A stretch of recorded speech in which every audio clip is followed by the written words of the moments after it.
You know that feeling, right? Your phone buzzes, you glance down, you see a news alert, and your heart just skips a beat.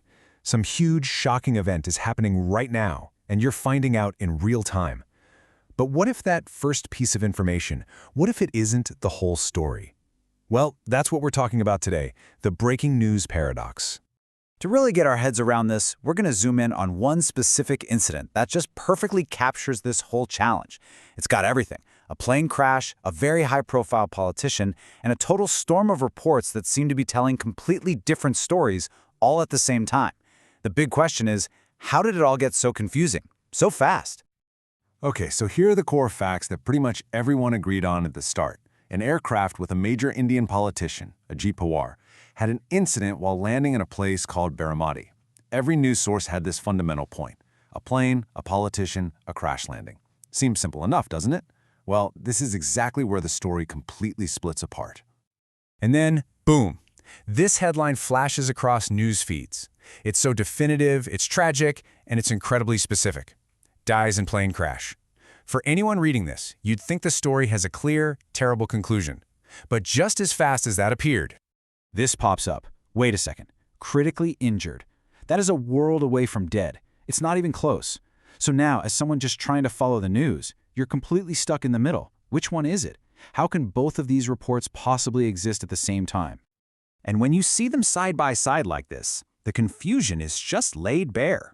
In one column, you have these absolute final words: dies, dead, killed. But on the other side, the language is completely different. Critically injured, crash lands, and, maybe most importantly, further details awaited. I mean, this isn't some small disagreement on a detail. It's a fundamental contradiction about life and death. Which leads us to the real question here. How can this happen? Are news outlets just making stuff up? Is it a massive mistake? Well, the answer is a little more complicated, and it actually tells us a whole lot about the nature of breaking news in our super-fast digital world. This chaos actually has a name. It's called the fog of information. It's a lot like the fog of war, where soldiers on a battlefield have a really unclear picture of what's happening around them. The first few moments of a breaking news story are just as messy. Information is coming in bits and pieces, it's unconfirmed, and our brains, which just crave certainty, tend to latch on to the most dramatic report, which can make it even harder to see the truth when it finally comes out. So why does this fog happen? It really boils down to three main things. First, the race to be first. Speed is everything online. Second, those first reports often rely on really shaky, unverified sources, like an eyewitness who thinks they saw something or a partial police radio call.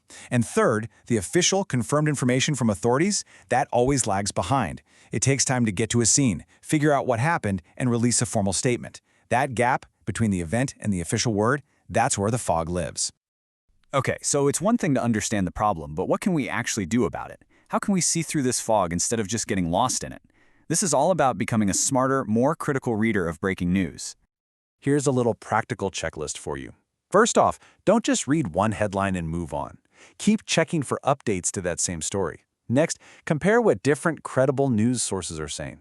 Also, learn to spot the difference between a preliminary report that quotes sources and an official statement from the police or a government agency. Look for those little phrases: reports say, sources claim. They are giant clues that the information is not confirmed yet. And maybe the most important thing of all, just be patient. The full picture takes time to develop. And this is probably the single biggest takeaway here. You have to think of that first news alert not as the final word on something, but as the opening sentence of a story that is still being written. It's a starting point, and it's almost guaranteed to have corrections, updates, and clarifications coming. So, the next time your phone buzzes with some shocking headline, what are you going to do? Are you going to take it as absolute fact, or are you going to look for the clues, the unconfirmed sources, the conflicting details, and just wait for the fog to clear?